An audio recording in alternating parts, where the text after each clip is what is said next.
After you kind of finished with the whole AMS thing, how has that taken you from there to what you do today?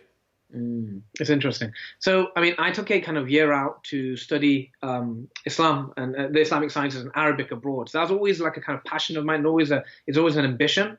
So, I remember saving up, like for a year we saved up and we finally lived the dream, right? And when we went there, now my intention was like, look, I'm teaching Islamic studies, like I'm a qualified teacher, top of my game as a teacher, but I also teach Islamic studies on the side. And I thought, and my thinking was this, that I'm going to go abroad and become qualified as a Islamic studies teacher. Then I'll come back and teach the world, right? And then, I couldn't have been more wrong, because what I realized was that to be an alim, right? It's a big difference between being an alim and like being a speaker or being an imam or even being an Islamic studies teacher. Being an alim, and this is the best analogy I can think of, is like having a PhD in a subject.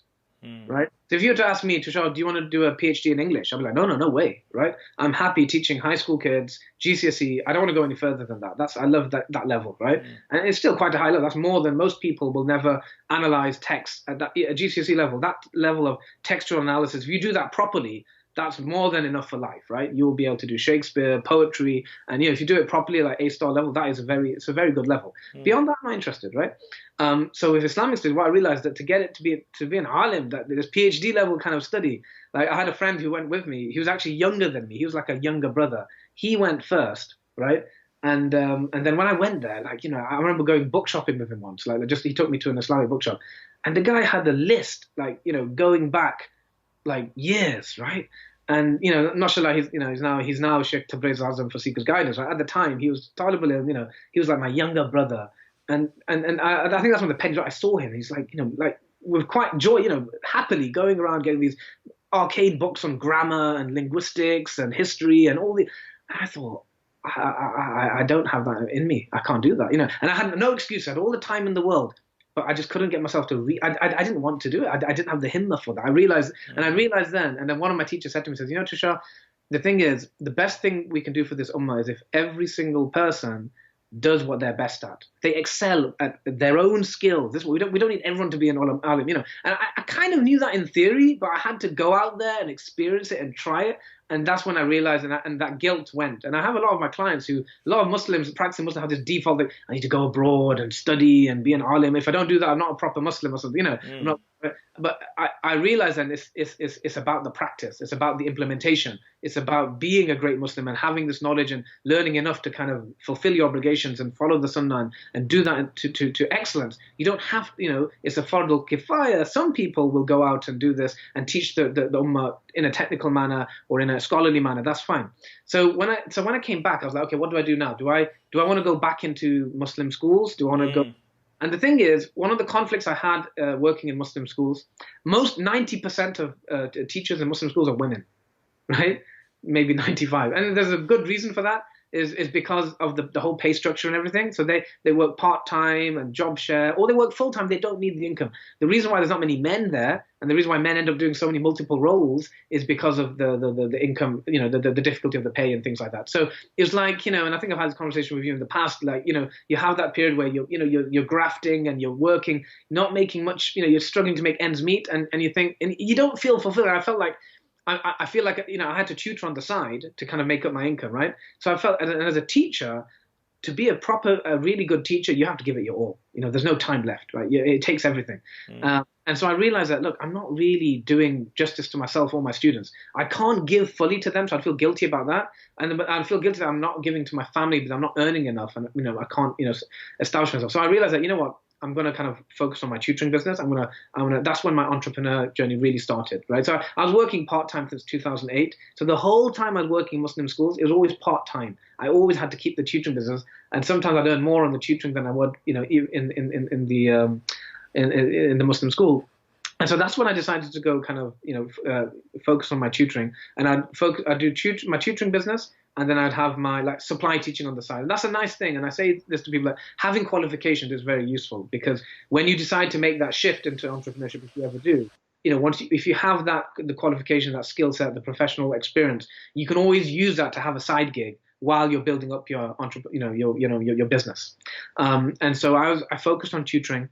Whilst I was doing tutoring, when did I decide to do time management? So I was building my tutoring business, and I think that my natural entrepreneur spirit came because I wouldn't just do tutoring. I started doing online tutoring, right? Because even when I went abroad, I thought, one of the ways I funded myself was I kept a few students online.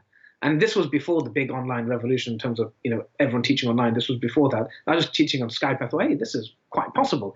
When I came back, I kept students from abroad. And as I had more online students, I started, because I had a passion for reading, I thought, and I started a book club, an online book club. And it was quite successful, right? I was like, oh, wow, there's like a class, and I'm earning much more money by having 4, 5, 10 to 20 students in a class compared to doing it one-to-one. And so I did that. And then I do like an online professional grammar course for Muslim professionals. So I always kind of would come up creatively with these ideas and just do these online courses for this and online courses for that. And then I started doing an online adults book club. Because I think what happened, one of my teachers recommended, he actually recommended for Ramadan. He actually recommended for Ramadan reading. What he does, he recommends obviously reading Quran and things like that. But he also recommended, once he recommended a Dickens novel, right? It was Barnaby Rudge, right? And that's actually looks about it's in the context of Catholics and Protestants and persecution of the Catholics. And I think this was a time of Islamophobia in Britain. So that was one of the reasons he recommended that book, so we could learn about that and see how this has happened in England in the past. And also it's a break from the ibadah, read something rather than going on Netflix, right? And so I was really excited, like, oh great, I'm going to talk to all my friends, and ask them about how was Barnaby Rudge? How did you enjoy the book? The Sheikh told us to read it. What do you think? And then when I met all my friends and I was talking to them, nobody read it. Right? And I was like, why didn't you read it? Oh, it's Dickens. It's so hard. It's so difficult. And this is the type of person I am. When something like that happens, I'm like, okay, that's it. So I made a course, right? So that's when I founded the adult book. I thought, forget children.